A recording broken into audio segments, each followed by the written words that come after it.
Okay, so basically हमने start किया adiabatic and sudden approximation. Now हम अच्छी तरीके से जानते हैं कि टाइम डिपेंडेंट परटर्बेशन थ्योरी में हम coefficient of the wave function निकालते हैं, दिस CMT, इसको निकालते हैं, because once we get this coefficient we can easily find the probability of finding the particle in the particular state, जिसको हम transition probability भी कहते हैं। ओके, मेनली हमने देखा था कि जब हमारी परटर्बेशन टाइम पर डिपेंड नहीं कर रही थी, उस समय दिस CMT का मोड का स्क्वायर टाइम का फंक्शन नहीं आता था, तो प्रोबेबिलिटी आपकी सेम रहती थी। बट जब परटर्बेशन आपकी टाइम डिपेंडेंट है, पार्टिकल अपनी स्टेट को चेंज करेगा, इसीलिए प्रोबेबिलिटी को हमने ट्रांजिशन प्रोबेबिलिटी कह दी। ओके, आफ्टर दैट मैंने ये बताया कि दिस CMT तब सोल्व होगा जब आप इस इंटीग्रेशन को सोल्व कर पाओ, and this integration is solvable when the perturbation is very small. जब आपकी टाइम डिपेंडेंट परटर्बेशन स्मॉल हो तो बेटा इस इंटीग्रेशन को सोल्व करना कोई ज्यादा बड़ा टास्क नहीं, हम इजीली सोल्व कर देते हैं। But when the perturbation is large, at that time this integral is not easily solvable, ये easily solve नहीं हो पाता। उस समय बेटा हमें कुछ approximations का इस्तेमाल करना पड़ता है, और उन approximations को कहते हैं adiabatic and sudden approximations। Clear? तो यही बात कही है, it not easily solvable when the perturbation is small, but when the time dependent perturbation having large magnitude, then this integral is not easily solvable. So at that instant,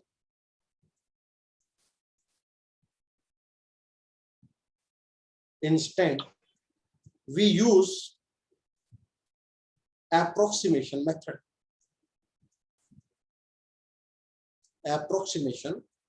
method.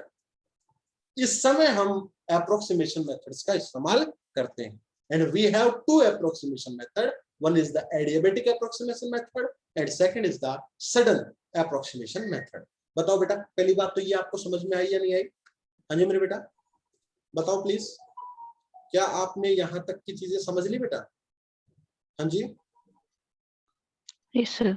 Okay बेटा, समझ में तो आ रहा है ना? ऐसा तो नहीं है ना बिल्कुल आपका एक अलग सा ही टॉपिक चल पड़ा हो कभी? बेटा ये सारी चीजें मैंने बताई है, आपको समझ में आई? प्लीज बेटा रेस्पॉन्स करो। हाँ जी yes sir. Okay okay, so अब बेटा हम थोड़ा सा अप्रोक्सीमेशंस की तरफ बढ़ते हैं। तो बेसिकली बेटा मेरा CMT का जो एक्सप्रेशन है वो क्या होता है बेटा? क्या निकाला मैंने? 1/i h कट इंटीग्रेशन 0 से t, और we can say that h dash mi e की power iota omega mi into t into dt। बेटा यही तो आया ना? हाँ जी यही होगा ना बेटा? बताओ जल्दी से। ओके नाउ बेटा इसमें हम थोड़ा सा कुछ बदलाव करते हैं। अच्छा बेटा ये 0t क्या है? कोई पूछे तो आपसे, 0 है, it is the time when perturbation is switched on। जब हमने स्विच ऑन किया परटर्बेशन का, सिस्टम पे परटर्बेशन लगाने लगे, और t वो समय है, it is the time when perturbation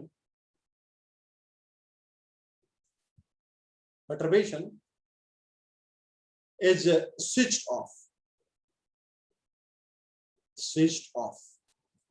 इस समय बेटा मैंने उनको परटर्बेशन को क्या कर दिया? स्विच ऑफ कर दिया। तो ये वो समय है जिस समय परटर्बेशन में लगा रहा हूं और परटर्बेशन बेटा मैंने स्विच ऑफ कर दिया। क्लियर? हाँ जी बताओ बेटा। अब देखिएगा प्लीज, अब देखिएगा इस चीज को।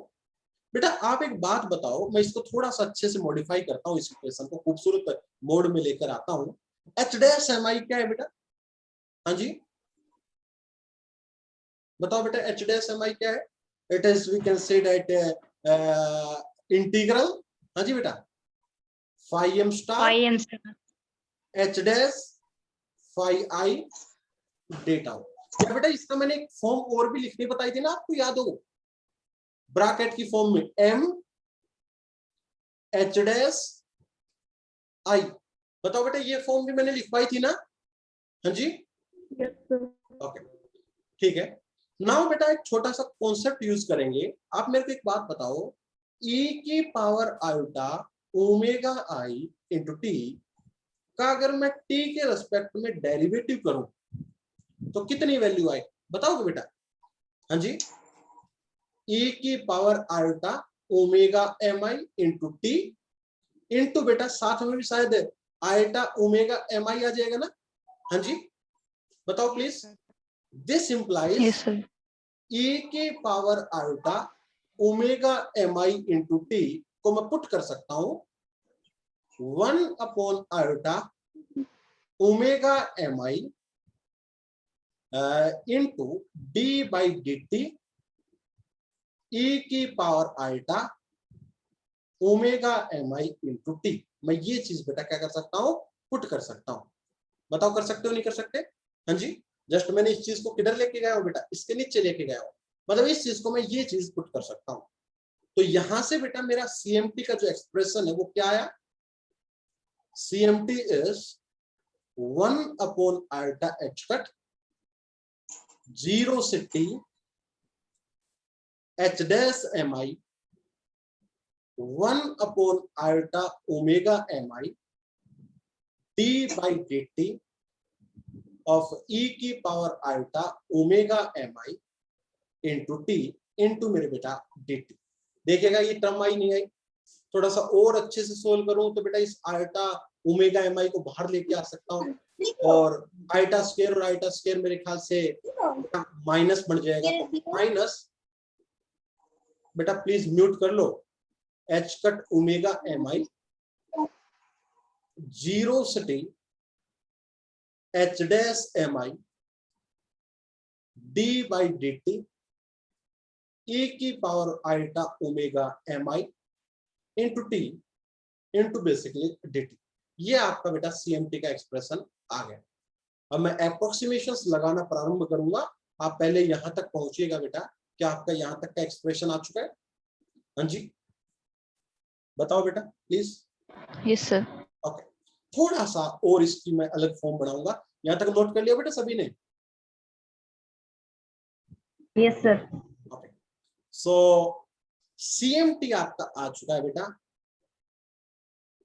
Minus 1 h cut omega M i और इंटीग्रेशन 0 से t h dash M i d by D T E की पावर आयोटा ओमेगा एम आई into T into D t. Now इसका मैं थोड़ा सा इंटीग्रेशन करूंगा।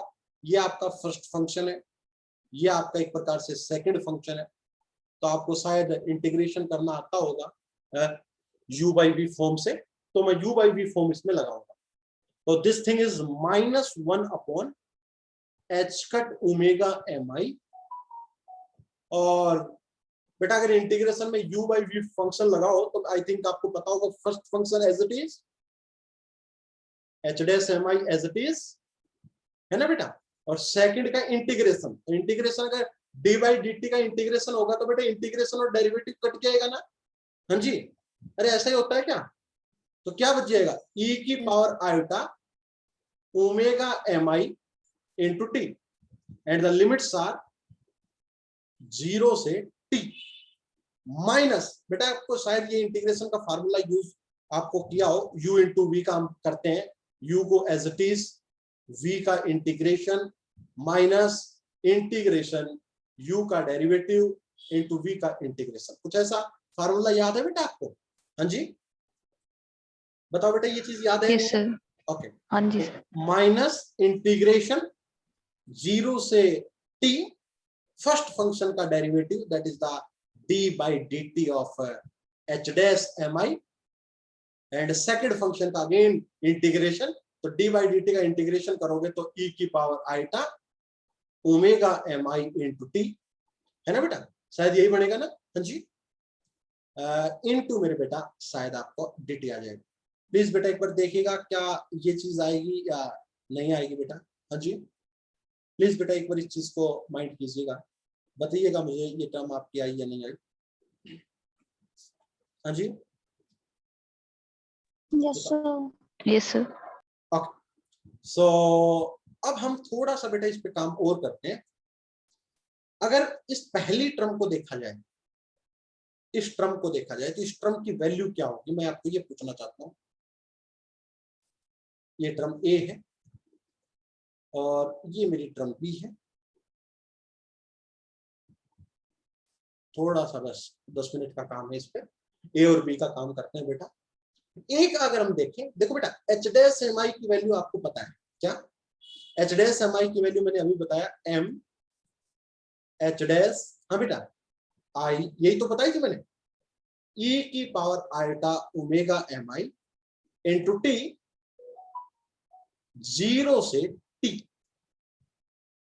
बेटा इंटीग्रेशन में जब लिमिट पुट की जाती है तो जब मैं टी लिमिट पुट करूंगा तो बेटा एक बात बताओ, टी वो समय था, याद करो जिस समय, हाँ जी बेटा, जब आपकी पर्टर्बेशन जो थी वो क्या थी बेटा, देखो 0 समय पे आपकी पर्टर्बेशन ऑन हुई थी, मतलब 0 से जस्ट आगे आपकी पर्टर्बेशन ऑन हुई थी, 0 पे और टी पर। देखो हमने जस्ट बेटा मैंने बताया था कि t इज इक्वल टू 0 पर मैंने पर्टर्बेशन स्टार्ट की, मतलब यहां पर तो 0 थी लेकिन जस्ट यहां पर मैंने स्टार्ट की पर्टर्बेशन, और t is equal to T पर मेरी पर्टर्बेशन ऑफ हो गई, मतलब यहां भी पर्टर्बेशन कितनी होगी आपकी, 0 होगी। तो बेटा यहां और यहां पर्टर्बेशन 0 पर और t पर दोनों जगह पर्टर्बेशन आपकी कितनी है बेटा, 0। आपकी just t is equal to 0 पर मैंने स्टार्ट की है, मतलब t से जस्ट 1 सेकंड आगे होगा तब मेरी वो स्टार्ट होगी और t पर जाकर वो खत्म हो जाएगी। तो अगर मैं पर्टिकुलर इनिशियल और फाइनल स्टेट की बात करूं तो इन दोनों पर आपकी एग्जैक्टली पर्टर्बेशन की वैल्यू कितनी है, 0 है। तो बेटा अगर अपर लिमिट टी पुट करूंगा तो एच डैश की वैल्यू टी पर भी 0 है, क्योंकि वो आपकी वो स्टेट है जहां पर पर्टर्बेशन ऑफ हो गई। और अगर मैं 0 पुट करूंगा लोअर लिमिट यहाँ पर एच डैश की, तो वो भी वैल्यू क्या है बेटा, 0, क्योंकि टी इज इक्वल टू 0 पर आपने जस्ट उसको स्टार्ट किया है। तो नियरली आप ये मान लो स्टार्ट किया है आपने, तो वो उस पर्टिकुलर इंस्टेंट पर तो उसकी वैल्यू कितनी है बेटा, 0 है। तो this thing will be equal to 0। ये चीज आपकी किसके बराबर आती है बेटा, 0 के बराबर आती है। क्या मेरी ये बात क्लियर हुई बेटा? हाँ जी बताओ प्लीज। हाँ जी, क्या आपको ये क्लियर हुआ कि जो ए टर्म है वो आपकी 0 क्यों बनी? Yes sir. क्यों बेटा? क्योंकि जब अपर लिमिट टी पुट की, टी वो समय था जब आपकी पर्टर्बेशन ऑफ है, तो उस समय जब एच डैश की वैल्यू पुट करोगे तो उस समय भी पर्टर्बेशन 0 है, और t इज इक्वल टू 0 जब इनिशियली हम पर्टर्बेशन को ऑन करते हैं उस समय भी बेटा आपकी नियरली 0 है। In between t is equal to 0 और t आपकी वो पर्टर्बेशन होती है, ठीक है। इनिशियल और फाइनल पर वो पर्टर्बेशन कितनी है, 0 है। तो मैं इस चीज को बेटा 0 ले सकता हूं।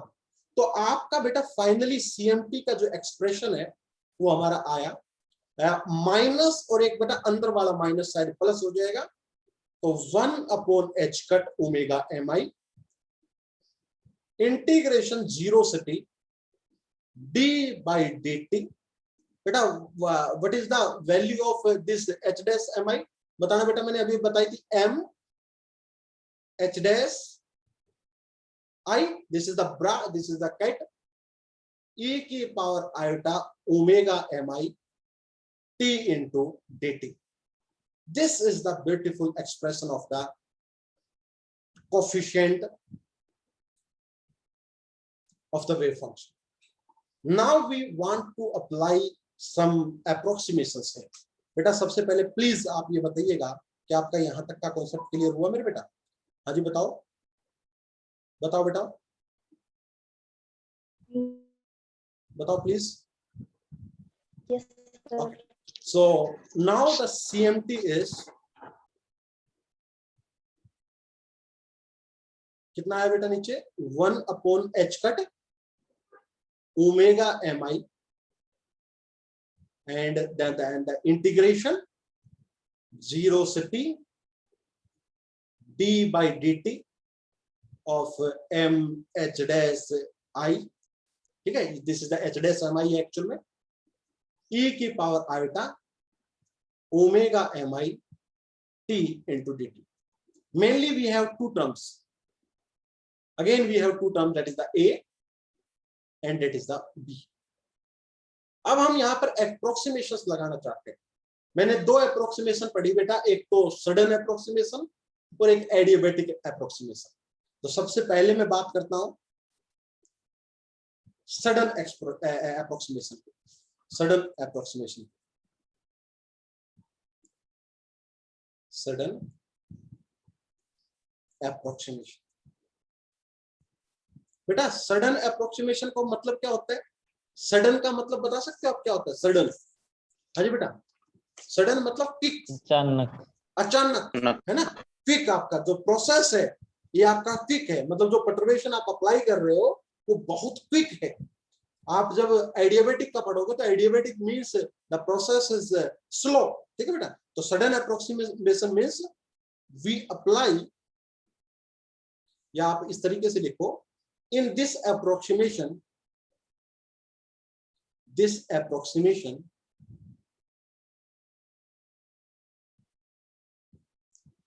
we are assumed that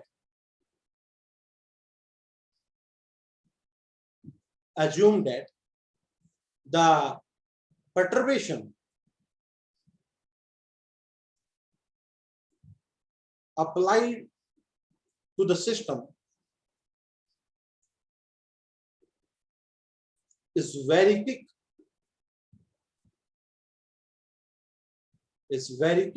system पर पर्टर्बेशन आपने एकदम लगा दी, जिसका मतलब होता है सडन एप्रोक्सीमेशन. एकदम लगाने का मतलब the rate of perturbation, the rate of perturbation is very large. Means D by D t, बेटा रेट क्या होता है? डी बाई डी टी होगा ना, एम एच डैश आई, ये आपका क्या होगा? Is very large. बेटा यही तो है एच, इसी में तो पर्टर्बेशन छुपी है बेटा, एच डैश इसी में तो छुपा है. इसका जो रेट है डी बाई डी टी, ये क्या है? Is very large. तो बेटा एक बात बताओ, इस इंटीग्रेशन में दो टर्म है, एक तो ए और एक बी. तो आपकी ए टर्म बहुत ज्यादा हो गई, is very large as compared to B. So term A is dominating, B is almost constant with respect to A. क्योंकि A ज्यादा टर्म है तो B को हम क्या मान सकते हैं? We almost क्या मान सकते हैं बेटा? Assume to be constant. So बेटा इस इक्वेशन को नाम देता हूं मैं कोई. बताओ बेटा इस पूरी टॉपिक में सडन और एडियाबेटिक में आपने कोई नाम दिया किसी इक्वेशन को? हाँ जी, No, sir. नहीं दिया. तो this is my first equation, ठीक है. So in equation 1 term A is dominating over term B. So we assume that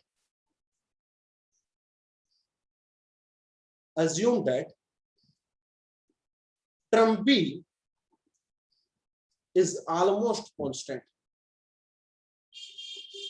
तो मैं टर्म बी को ऑलमोस्ट कांस्टेंट अज्यूम कर सकता हूं. मैंने ये कहा कि रेट इसमें बहुत ज्यादा है, रेट मतलब D by D T is very large. तो टर्म ए बहुत बड़ी है एज कंपेयर टू बी, तो मैं मान सकता हूं बी ऑलमोस्ट कांस्टेंट है. और बेटा अगर कांस्टेंट कोई चीज होगी तो वो इंटीग्रेशन के क्या आ जाएगी? बाहर. This implies CMT is 1 upon h dash omega mi. और बेटा अगर कांस्टेंट है तो वो इंटीग्रेशन के बाद ले आया मैं, e की power iota omega mi into T. और ये आपका इंटीग्रेशन रह गया 0 से t d by D T M H dash I into D T. हाँ जी बेटा, अब शायद आप ये इंटीग्रेशन 1 मिनट में बता सकते हो कितना होगा. अरे बेटा इंटीग्रेशन और डेरिवेटिव एक दूसरे को कट जाएगा नहीं कट जाएगा? बताओ ना, बताओ बेटा. बताओ so we get e की power iota omega mi into t upon h dash omega mi, और इंटीग्रेशन और डेरिवेटिव एक दूसरे को कैंसिल कर गया, तो this is just m h dash i, या इस वैल्यू को बेटा मैं क्या कह सकता हूं, h डैश mi भी कह सकते हो। क्लियर? तो सडन अप्रोक्सीमेशन के तहत आपने तुरंत बेटा CMT की वैल्यू निकाल ली। आगे तो इंटीग्रेशन आपने सोल्व करना पड़ा, आपने सोल्व करके तुरंत निकाल दिया। तो अगर बेटा CMT आ गया तो ट्रांजिशन प्रोबेबिलिटी कितनी होगी बेटा? सो ट्रांजिशन प्रोबेबिलिटी ट्रांजिशन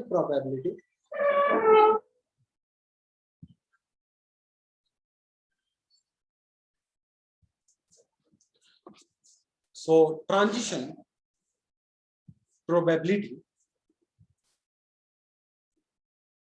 आपकी जस्ट क्या होती है, CMT का मोड का स्क्वायर। तो this is the mod of, क्या था बेटा अंदर बताओ, e की power iota omega i into t upon h cut omega mi, और this is h dash mi का स्क्वायर। बताना बेटा e की पावर आइटा mi का t का मोड का स्क्वायर कितना होता है बेटा? हाँ जी, e की पावर आइटा का 1, तो this is just h dash mi का मोड का square upon h cut square omega i का square. This is the beautiful expression of transition probability. क्या आपको कोई एक्सप्रेशन अब इंटीग्रेशन सोल्व करना पड़ेगा बेटा? आप just values h dash mi निकाल लोगे। h डैश mi कैसे निकलता है, कोई पूछे तो आपसे? Integration phi m star h dash phi i d tau, या फिर मैंने इस तरीके से भी इसको लिखना बताया आपको। जस्ट ये वैल्यू हम h डैश mi की निकाल लेंगे, इसमें पुट कर देंगे, वी गेट CMT का मोड का स्क्वायर, ट्रांजिशन प्रोबेबिलिटी निकल जाएगी यूजिंग द सडन अप्रोक्सीमेशन। ये आपकी क्या थी बेटा? Sudden approximation. तो जो इंटीग्रेशन वाला पार्ट था उससे बच गए नहीं बच गए? बताओ बेटा प्लीज। हाँ जी बताओ जल्दी से, फास्ट। Yes sir. अगर मैं केस नंबर 2 की बात करूं, दूसरा क्या बताया मैंने बेटा? अप्रोक्सीमेशन बताना प्लीज। Adiabatic expression. लो बेटा क्विक करो, थोड़ा सा फास्ट हो जाओ। चलो बेटा। Yes sir. अब अगर हम एडियाबेटिक एक्सप्रेशन की बात करें, adiabatic approximation,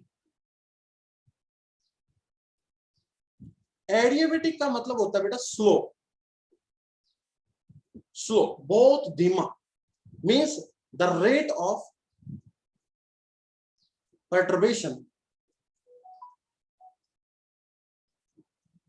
is very slow. Rate is very slow, means d by dt of जो आपका m h डैश n था वो क्या है बेटा? is very slow. This implies, तो बेटा आपका अगर ये रेट स्लो होगा तो we assume that this is almost constant.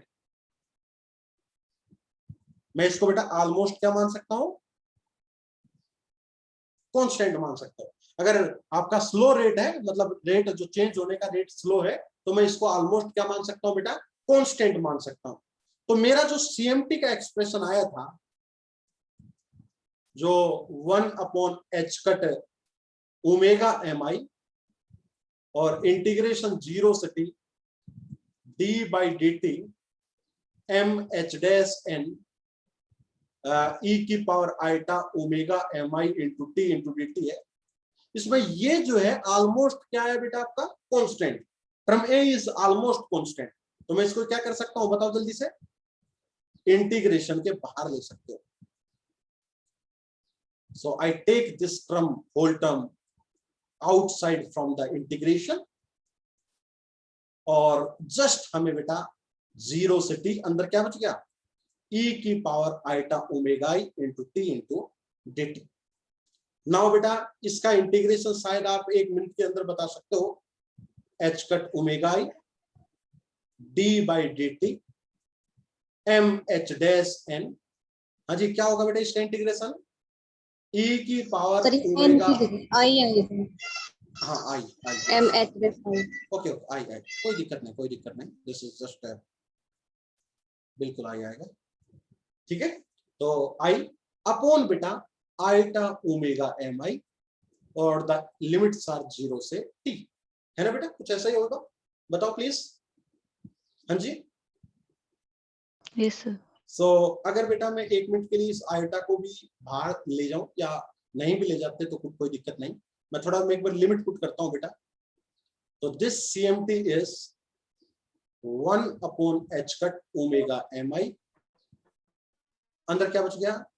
d by D T M H dash i, और अगर अपर लिमिट पुट करूंगा तो आई गेट e की power iota omega i t. Lower limit put करूंगा तो बेटा e की पावर 0 कितना होता है? हाँ जी बेटा, e की पावर 0 कितना बनेगा आपका? 1 अपॉन में बेटा जस्ट आयटा ओमेगा एम बनेगा बेटा, बताओ। हाँ जी, और थोड़ा सा और अच्छे से रूप ले लेता हूं बेटा, 1 upon h cut omega M i d by D T M H dash I.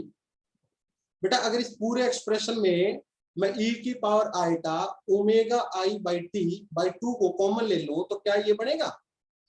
e की power iota omega i by t by 2 minus e की power minus eta omega i T by 2। हाँ बेटा बताओ please. और ये eta omega आई है, तो omega आई मैं नीचे ले लेता हूं और इसको मैं आयटा ले लेता हूं, 2 से मल्टीप्लाई कर देता हूं और 2 से मैं इसको डिवाइड कर देता हूं। देखिएगा बेटा प्लीज। अरे आप यार इसको मल्टीप्लाई करके देख लो, अंदर यही बन रहा है नहीं बन रहा? बताओ प्लीज। हाँ जी, यस सर। सो फाइनली बेटा 1 upon h cut omega i d by D T M H dash i 2e की power iota omega i by t into t. बेटा ये क्या बन गया बताओ प्लीज? ये किस चीज का एक्सप्रेशन बन गया बेटा? हाँ जी, yes, sine omega i by 2 into मेरे बेटा क्या? टी। अरे ऐसे ही बनेगा ना बेटा, omega M i by 2 upon में ओमेगा एम। बताओ बेटा ये एक्सप्रेशन बना है नहीं बना प्लीज? हाँ जी। नाउ अगर मैं इस CMT का मोड का स्क्वायर निकालना चाहता हूं तो बताना बेटा क्या क्या आएगा प्लीज बताओ। 1 upon h cut square omega i का square into D by D T M H dash i का मोड का स्क्वायर इंटू 2 का करेंगे तो 4, मैं 4 बाहर ही ले लेता हूं बेटा। e की power iota omega i by 2 का करेंगे तो कितना आएगा बेटा? मोड बताना, 1 आएगा ना? हाँ जी, into sine omega i by 2 into t upon में ओमेगा एम आई का मोड का स्क्वायर। देखना बेटा प्लीज, यही फॉर्म आएगी बेटा। हाँ जी बताओ। Yes. बेटा मैं थोड़ा सा एक बार ओमेगा बाई 2 ही लिख लूं क्या इसको? बेटा इसको अगर ओमेगा बाई 2 लिखोगे तो 2 से मल्टीप्लाई करोगे और 2 से डिवाइड करोगे, और ये 2 का स्क्वायर बेटा बाहर वाले 4 से कट नहीं जाएगा? अरे बताओ ना। Yes sir.